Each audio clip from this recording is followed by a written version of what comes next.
Well, we've got some breaking news out of college football where Texas is ranked #1 in the first AP poll of the 2025 season. This is the first time in program history that Texas has been ranked in the top spot of the preseason poll. The Longhorns made it to the college football playoff semifinals last season before losing to Ohio State. Texas will get a rematch with the Buckeyes in week 1 when they travel to Columbus on August the 30th as the Arch Manning era officially gets started. Penn State is next in line at #2, as you see here, with Ohio State, Clemson, and Georgia rounding out the top 5. For much more on this, let's go ahead and say hello to a full house. We've got Brad Crawford, we've got Richard Johnson, and we've got Danny Kanell. Guys, great to see you. First one of the season. How about it? Texas #1. Danny, for the first time ever in the preseason poll, your reaction? Not too surprised, Jordan, based especially on kind of a lot of the offseason polls. We had the coaches poll out last week that had the same Texas in that #1 slot. So not surprised once, at all. This team has been close. They've been knocking on the door. You've got a superstar in the making, potentially an Arch Manning. And it's a roster that Steve Sarkisian has been able to just churn over and plug and play new 4- and 5-star athletes to come in and replace the ones that he loses to the NFL. So not surprised at all. I don't know if I necessarily agree with it. My own personal rankings, I like to see a little bit more certainty at the quarterback position, but not surprised at all that Texas is at #1. Danny, your certainty has the last name Manning. Come on, man.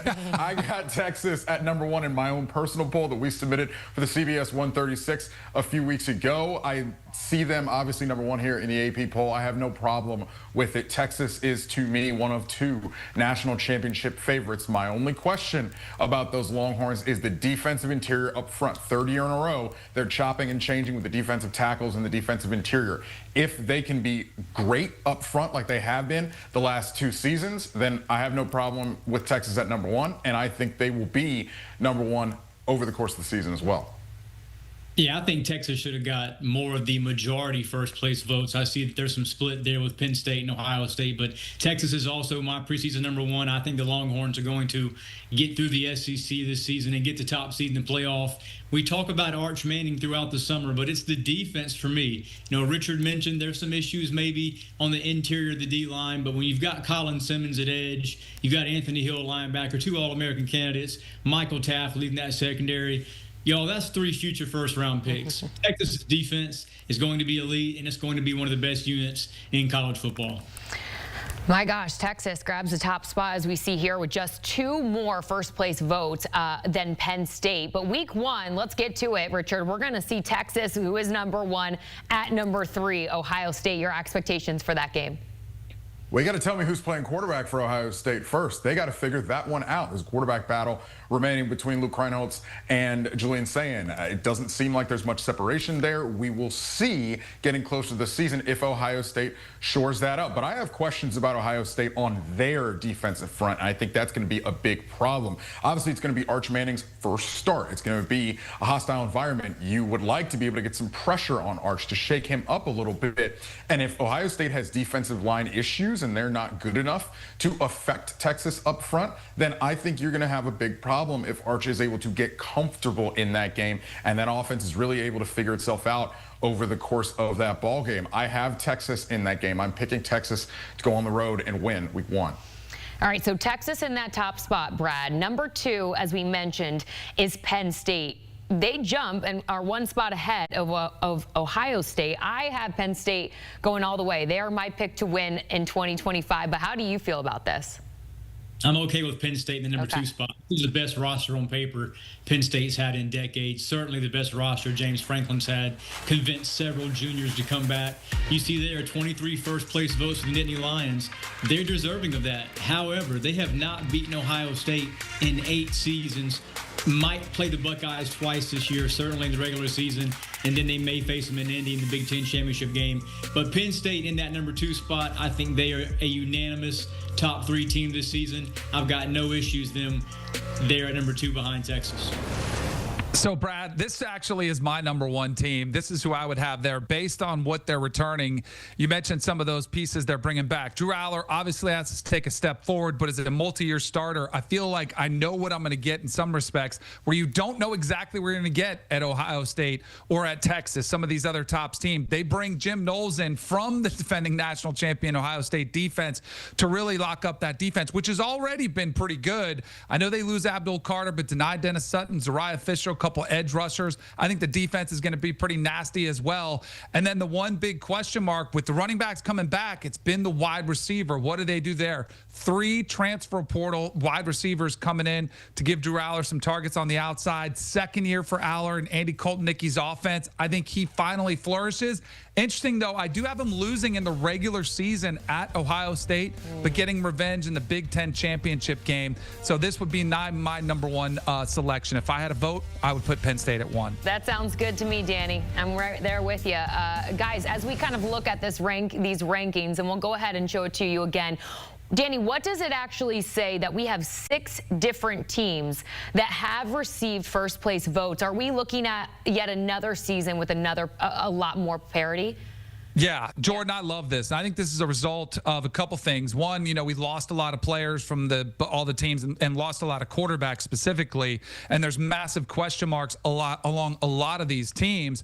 But it's also really since the portal era and NIL, we've seen some of the talent spread out where you don't have that clear-cut team that can just really amass almost the entire roster of 4 and 5 stars. So some of that talent is starting to spread out. So you got question marks at quarterback for a lot of them, a lot more parity across college football in general, which leaves this thing wide open, which I think sets up to be probably the most entertaining season that I can remember covering the sport. It is that wide open, and you can go down the list and make a case for a lot of teams in the top 10 to potentially be national championship rosters based on if their quarterback hits or if he doesn't. So I love the way this is set up, and I think it's wide open. As you take a look at the first college football preseason AP poll, the SEC leading the way. 4 teams, as you see there, in the top 10, with the Big Ten tallying 3 teams. Richard, what are you expecting to be the best conference in college football this season? I think at the top, it's, again, going to be the Big Ten. The question is going to be in that middle portion. As we go down in college football, you always think that the SEC's middle is better than the Big Ten's middle. So it depends on how you define best conference. But I look at those Oregon Ducks getting 1 first-place vote, sitting at number 7. They're number 7 in this poll. They're number 7 in the coaches poll as well. I think people are sleeping on the Ducks. All Oregon did was do something that is similar to what Ohio State did coming into the season. It's taking a roster that's really loaded on both sides of the ball and adding impact transfers. Dylan Thieneman at safety, one of the best players in the portal. Mekhi Hughes at running back. Isaiah World at left tackle. Bear Alexander at defensive tackle, as long as they can get the most out of him. I think all Oregon did was take a really, really good roster loaded up on great high school talent and augment it with great portal pieces. That's a recipe to be a national championship contender. I mean, the SEC, you look, 10 teams in the preseason top 25. That's close to a record, if not already. I know the Big Ten has won back-to-back national championships, but that just gives more fuel to the fire in the SEC. You see there, I mean, Texas, Georgia, Alabama, those are the top 3 elites. But I think this is the year the SEC will put 4 teams in the playoff. And Richards mentioned, to the kind of middle tier, to the third tier of the SEC, that's where the SEC is likely better than these other Power 4 leagues. Oklahoma is a team that I think right now at number 18 is way too low. I mean, based on what the Sooners did this offseason, getting John Mateer from Washington State, signed Jaden Ott from Cal, 1,200-yard rusher 2 years ago. Oklahoma's a team in that mid-SEC range that really has a shot to jump from mid-tier to the elites, and that's why the SEC, I think, right now is the best conference in this preseason AP Top 25. Ooh, the debate. Danny, it's just happening. Are you excited for this? I'm coming right to you on this next question. By the way, Brad, 10 is the most ever in a preseason poll. Last year, the SEC got 9. You just heard Brad, Danny, 4 teams he expects the SEC to get in the playoff this year. How do you feel about that?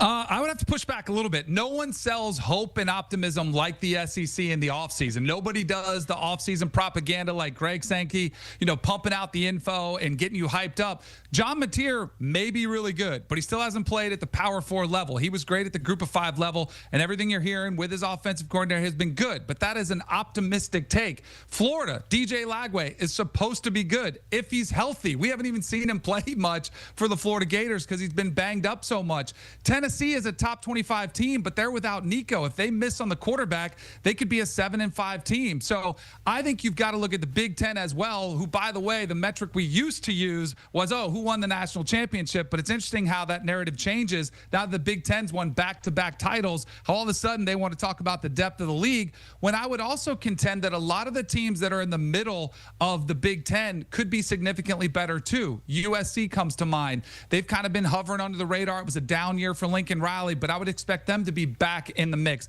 Nebraska, another year of Dylan Raiola. I think they're going to be a tough route. And how about Indiana and Illinois? Two teams that over-exceeded last year. They're not going anywhere either. And Iowa finally has a quarterback that actually won 2 national championships and was a player of the year at the FCS level. So I think the Big Ten is getting a little bit disrespected here from the middle of the pack. Don't get me started on the bottom of the pack, because I think that's a tough argument for the Big Ten to make. So I think as far as depth goes, yes, the SEC is slightly better, but I don't think the Big Ten is lagging that far behind at all. Yeah, the Big Ten's not lagging far behind, but if you look early in the season, we're going to get some showcase games, SEC versus Big Ten. You've got Texas preseason number 1 against number 2 Ohio State week 1. Couple weeks after that, Oklahoma, Michigan. Now, Michigan's a team that I think all of us agree is probably in that 4th or 5th, maybe elite tier of the Big Ten. Oklahoma's at the bottom. You see they're number 18, 7th or 8th in the SEC. If Oklahoma does beat Michigan in September, I think that shows early, at least in the season's first month, that in 2025, the SEC is just a bit ahead of the Big Ten, but they got to show it in the playoff. We are going to find out soon enough, gentlemen. Great to see you as we break down the first preseason AP Top 25 poll here on CBS Sports HQ. You hear that? Oh, it's amazing. It returns August 30th. The best sound ever. Big time returns. The Big Ten on CBS. There's nothing like it. 3:30 Eastern Time, August the 30th.